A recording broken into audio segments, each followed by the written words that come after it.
Ya, itu pernyataan dari Panji Gumilang pada saat khotbah Idul Adha kemarin ya.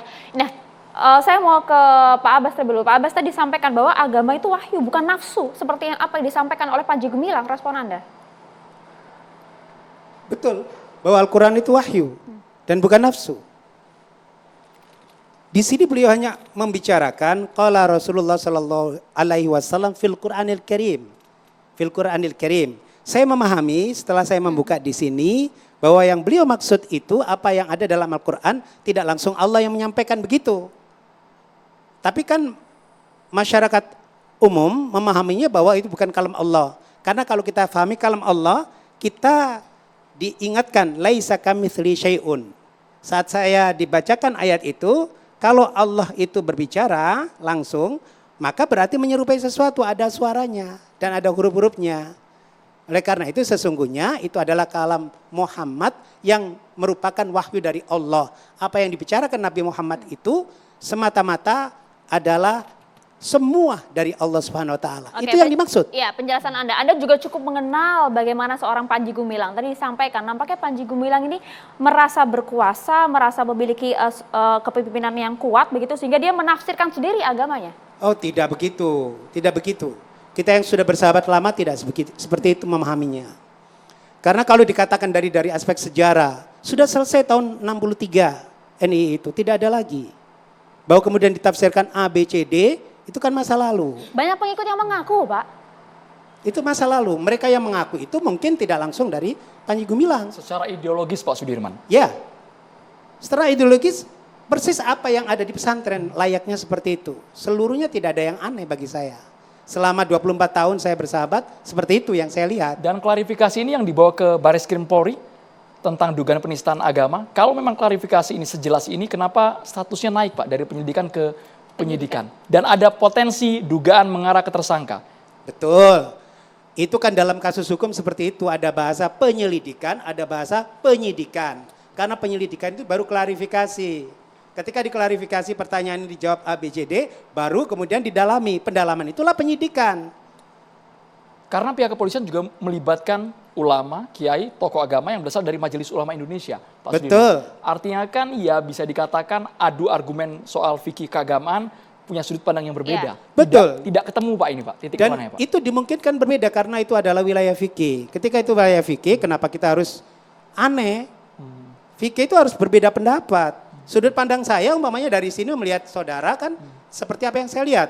Tapi ketika saya melihat dari samping maka saya persepsikan seperti apa yang saya lihat.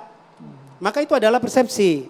Tapi kalau tidak memiliki data itu asumsi. Oke. Asumsi itu tidak memiliki data sama sekali. Gus Najib dijawab dulu, jangan sampai jadi asumsi sebelum ke Bang Novel ya. Iya, saya kira apa yang tadi disampaikan itu pelarian ya. Sekarang ini kan sudah era keterbukaan, semua sudah bisa kita ketahui. Artinya tidak mungkin ada informasi yang bisa kita tutup-tutupi. Sementara fakta bahwa Panji mengatakan Al-Quran bukan kalamullah, bahwa Panji itu adalah mantan komandan NII KW9 itu adalah suatu hal yang tidak bisa dipungkiri. Kemudian saya kira apa yang tadi disampaikan itu klarifikasinya mirip menyatakan bahwa matahari itu tidak terang. Padahal sudah jelas-jelas. Gini, perbedaan dalam fikih sebetulnya yang diakomodir ya atau yang domain perbedaan itu di dalam fikih itu adalah persoalan yang disebut furu'iyah. Jadi di dalam fikih ada furu'iyah, ada usuliyah. Tapi Panji ini sudah menyentuh persoalan usul. Misalnya dia punya konsep tauhid sendiri yang namanya rububiyah, uluhiyah, mulkiyah. Misalnya hampir semua rukun Islam itu kan dia otak-atik. Saya tadi katakan bahwa Panji itu psikologinya dia adalah imam NII yang punya otoritas untuk menafsirkan ulang agama. Dan Panji itu punya kecenderungan Isa Bugis karena dia tuh murid Isa Bugis yang alirannya adalah sinkretis. Sinkretis ini menggabungkan satu teori-teori kemudian dianggap dibentuk suatu hal yang baru. Gitu. Nah, jadi misalnya ya, bahwa Panji itu adalah NII, itu kan terkonfirmasi dan menjadi suatu informasi intelijen terbuka. Gitu.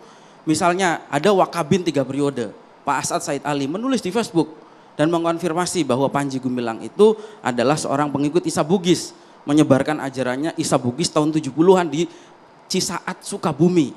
kemudian diusir oleh masyarakat dan pindah ke Subang, kemudian pindah ke Indramayu. Bahwa dia komandan NII itu juga terkonfirmasi.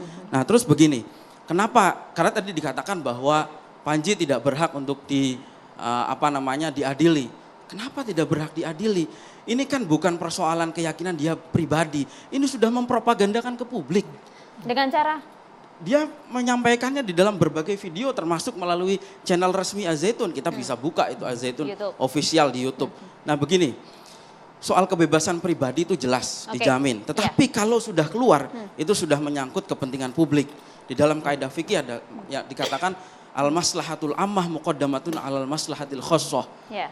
Kepentingan pribadi itu harus disisihkan ketika menyangkut kepentingan umum. Kemudian begini, maksiat itu satu hal, mempropagandakannya adalah hal lain. Ini yang bisa kemudian jadi, juga harus diusut oleh pemerintah bisa jadi ya. satu maksiat itu dosa kecil, tapi ketika disebarkan, dipropagandakan, itu menjadi dosa besar.